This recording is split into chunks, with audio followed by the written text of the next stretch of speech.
Bonjour tout le monde, aujourd'hui on va tester quelques nouveautés de chez Milk. J'ai acheté la base matifiante qui est la Pore Eclipse Mattifying Primer et le nouvel anti-cerne qui s'appelle le Future Fluid All Over Concealer. J'ai un test d'un dupe Charlotte Tilbury à faire avec vous. Je ne sais pas si c'est vraiment une nouveauté ce produit là ou pas, mais moi j'ai découvert très récemment dans cette gamme là de produits le Bright Light Highlighter en teinte Strobe Champagne qui est un dupe du Beauty Light Wand Highlighter en teinte Spotlight de... je crois que c'est ça, un Spotlight de Charlotte Tilbury. Et apparemment la teinte Divine Dark Pink de cette même gamme-là serait un dupe. J'ai même pas swatché rien, je ne sais pas, hein, mais j'ai vu passer ça sur TikTok et sur Instagram plein de fois. Ce serait un très bon dupe du Beauty Light Wand de Charlotte Tilbury en teinte Pink Gasm, qui est un blush lumineux absolument sublime. Ces produits de Charlotte Tilbury, c'est quelque chose, c'est un petit peu... ça fait partie des produits qui sont pour moi un petit peu au-dessus du reste en termes de qualité, de rendu sur la peau, etc. Et je voudrais aussi continuer les tests avec vous des ombres à paupières liquides de chez NYX. J'ai commencé les tests dans cette vidéo que je vous accroche ici, ma dernière vidéo. C'était pas hyper concluant et je voudrais tester cette teinte Plum Player qui a un fini différent par rapport aux autres teintes que j'ai pu acheter, beaucoup plus pailletée avec un petit peu plus de reflets. Alors avant de commencer à me maquiller, voilà. Non, vous ne rêvez pas, hein. Il manque 10 cm à mes cheveux, je me suis fait un petit carré. Je suis très contente d'avoir fait ce carré et voilà, ne venez pas me dire oh là là quel dommage et tout, j'ai pas envie.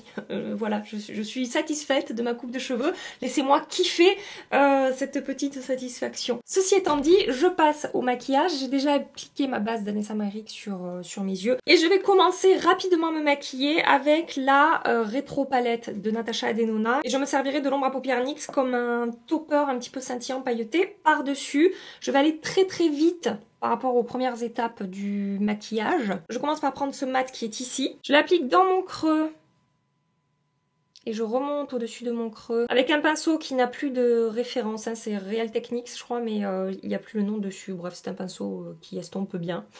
Et maintenant, je prends cette teinte ici, qui est un petit peu plus rose que ce que je viens d'appliquer. Je l'applique sur toute ma paupière mobile. Vraiment, comme vous pouvez le voir, à l'arrache. C'est pour avoir une base un petit peu rose, voilà, c'est manière de... En fait, je fais ça parce qu'en discutant avec vous de ces ombres à paupières NYX, vous avez été quelques-unes à me dire que justement vous les utilisiez en topper, et en particulier cette teinte Plum Player là que je vais utiliser. Donc je me suis dit, je vais les écouter, je vais tester. Je prends la teinte Swing et j'intensifie un petit peu mon coin externe. Et maintenant je prends l'ombre Ultimate Glow Shots en teinte Plum Player. Je sais, je vous l'ai dit 1000 fois.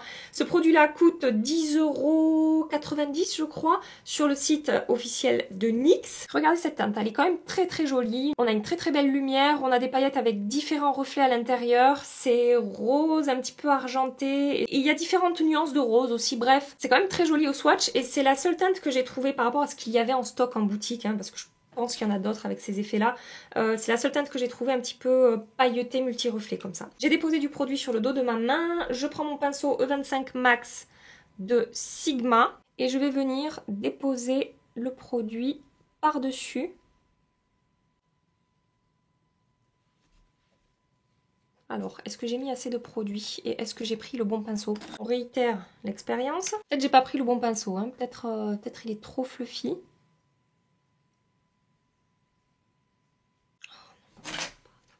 Ça ne va pas. Décidément, hein, j'ai du mal moi avec ces produits, hein. C'est compliqué, mais je vous jure, j'ai l'impression que je suis teubée. C'est ce que je vous disais dans ma dernière vidéo. Je vous disais, il y a deux options. Soit il y a vraiment un problème avec ces ombres, soit je suis complètement débile. Et je sais pas m'en servir. Et j'ai toujours pas élucidé le mystère. Je n'ai toujours pas la réponse, hein, et ça m'agace fortement. Je ne suis pas très convaincue dans le sens où... c'est assez léger au niveau du rendu, je vois pas... c'est beaucoup moins lumineux en fait appliqué sur ce make-up comme ça. Et je trouve qu'on perd complètement l'effet pailleté scintillant que je peux voir là sur le dos de ma main. Peut-être j'aurais dû tenter tout seul pour voir ce que ça donne. Je fais plein d'essais, hein, j'essaie vraiment de faire fonctionner ces trucs. Mais alors, échec sur échec quoi. Bon, c'est un petit carnage quand même, hein, je vous avoue sur mes yeux là, compliqué. Ce que je ferai plus tard, c'est que j'essaierai d'appliquer cette ombre-là, cette teinte-là, seule sur ma paupière mobile, voir un petit peu ce que ça donne. Je maquille mon deuxième œil et je reviens avec vous pour les tests des nouveautés Milk. Allez, je passe à la nouvelle base, Milk Makeup. Il s'agit de la Pore Eclipse Mattifying Primer. Elle coûte 36 € sur Sephora. On a 40 ml. En général, dans les bases, c'est 30 ml, donc c'est quand même un petit peu plus. Je vais appliquer cette base sur une moitié de mon visage, qu'on puisse voir le avant-après. Et en même temps, je vais vous parler des promesses. Donc, au niveau de la texture, c'est assez particulier, c'est blanc, on dirait un petit peu une crème en fait, et j'ai lu dans la description effectivement que c'est une texture crème aqueuse, ils disent. Concernant cette base, texture crème aqueuse qui va flouter les pores, lisser la peau, contrôler les brillances au cours de la journée, et cette base est infusée de soins apparemment. Ils disent composée à 90% d'ingrédients naturels, non comédogènes, sans silicone et rafraîchissante, pour un fini complètement transparent qui absorbe l'excès de sébum et combat la brillance. On va voir si c'est un petit peu plus efficace que la base sans silicone que j'ai testée de Glowish by Huda Beauty dans ma dernière vidéo. C'était pas très concluant non plus de ce côté-là. Bon, vous aurez pu remarquer que ma peau est en chantier hein, depuis quelques jours. C'est voilà, j'ai des jolies rougeurs et imperfections sur mon visage, mais bon, c'est pas grave. Alors, au niveau du rendu sur la peau, concernant la matité, bah écoutez, je n'observe pas grand chose. Sur des bases vraiment matifiantes, comme je vous disais dans ma dernière vidéo, quand j'applique moitié du visage comme ça, on voit vraiment l'effet matifiant. Ça atténue complètement les brillances par rapport à mes soins et tout. Et là, bah, de nouveau, il se passe rien, quoi. Il se passe rien avec cette base. Et sur le lissage des pores,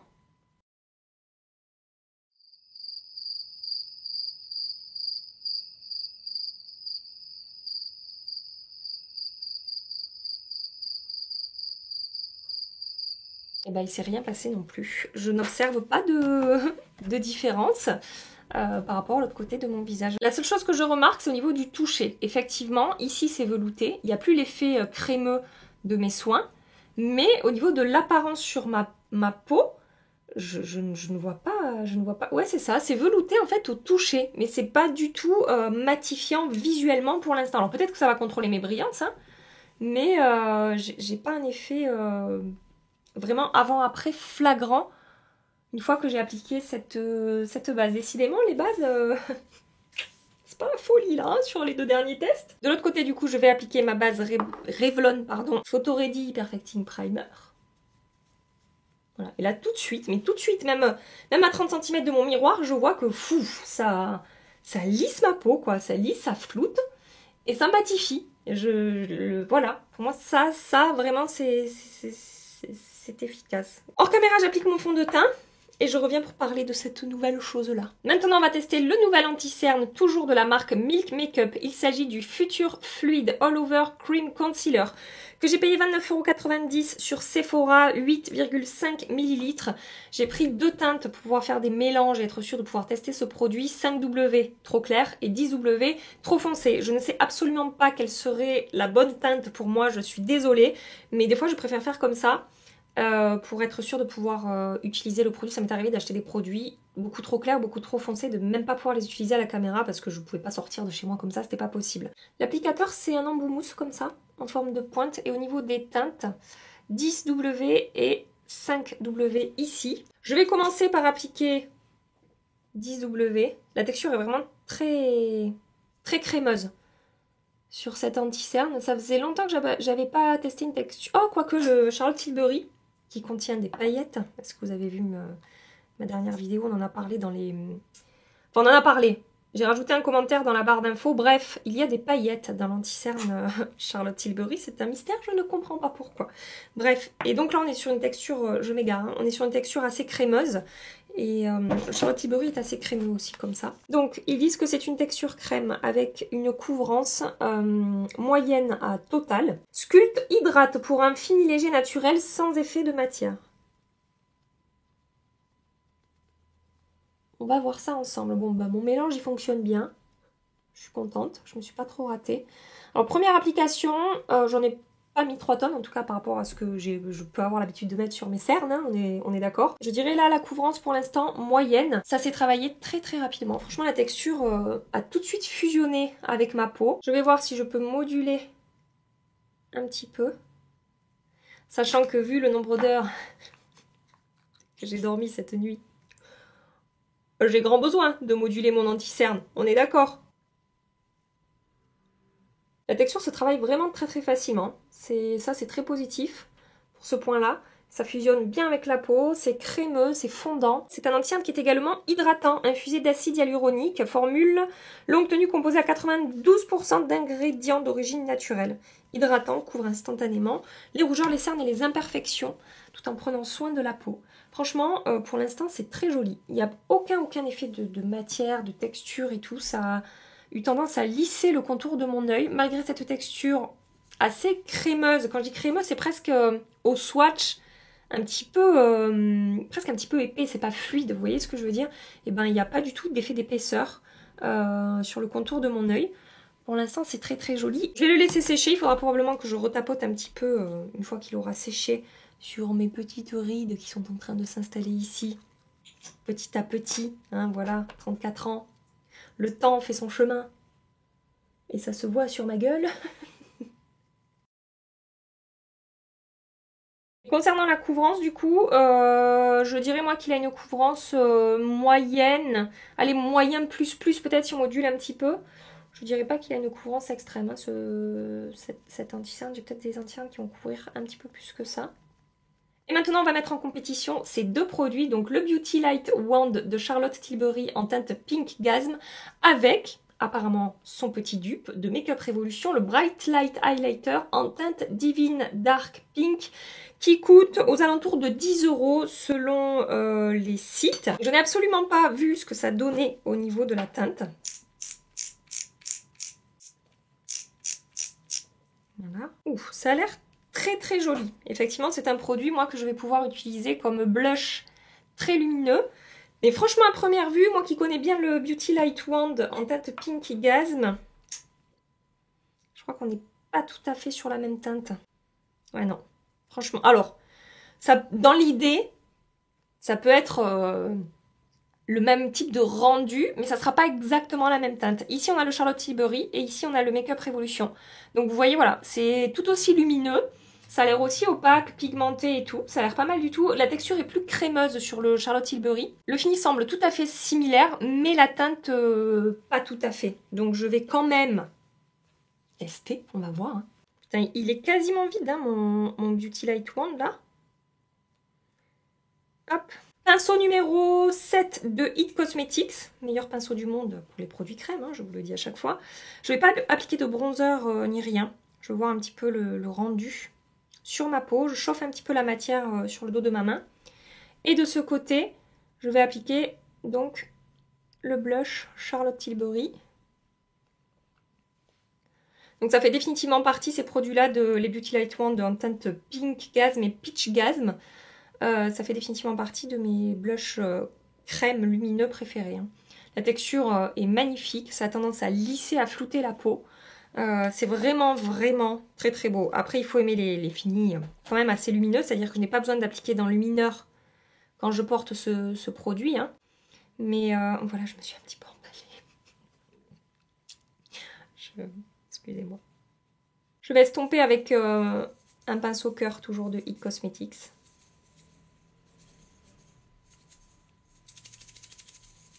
Ça donne envie de danser un peu, non?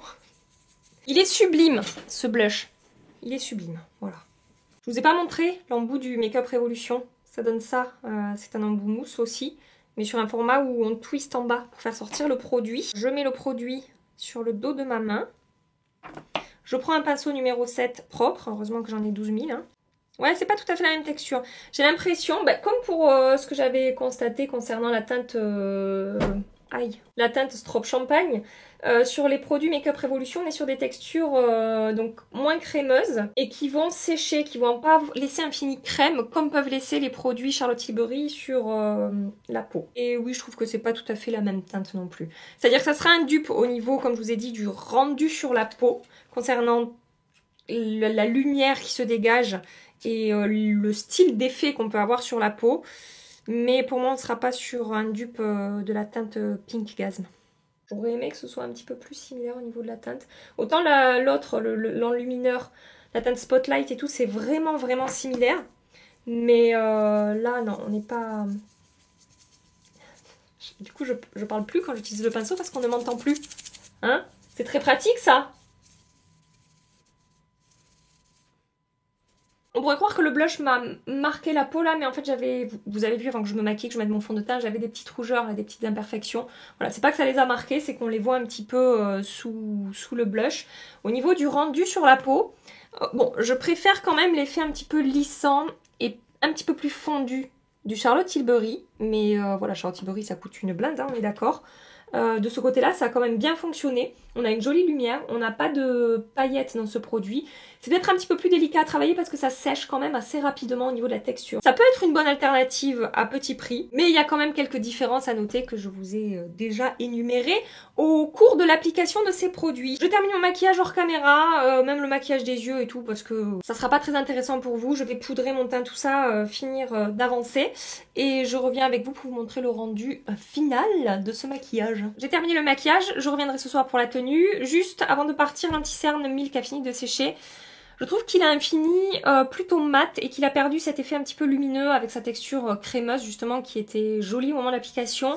Et du coup, c'est pas moche, mais c'est pas non plus hyper flatteur sur le contour de mon œil.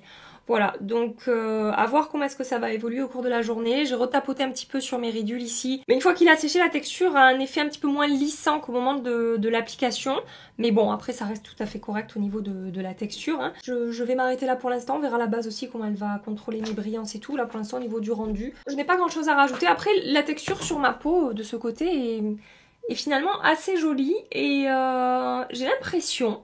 à voir comment ça va évoluer, mais j'ai l'impression que finalement une fois que j'ai appliqué le maquillage par-dessus et tout, après j'ai poudré avec ma poudre L'Oréal qui est quand même assez lissante et floutante, mais que voilà, il y a un beau rendu quand même un petit peu flouté sur la peau, mais c'est possible que ce soit la poudre qui ait fait ça. Voilà pour cette première partie de vidéo. Je vous retrouve ce soir pour moi, tout de suite pour vous, pour parler de la tenue.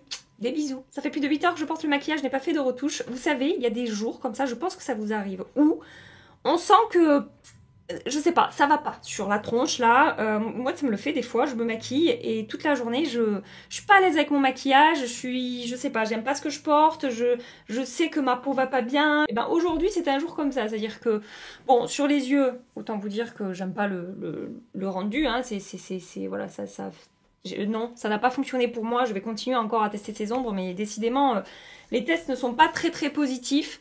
Pour ce qui est de la base Milk, je ne sais pas si vous vous rendrez compte de la différence entre la base Revlon et la base Milk, là où je brille et là où je brille moins en fait, sachant que je n'ai pas fait de retouche.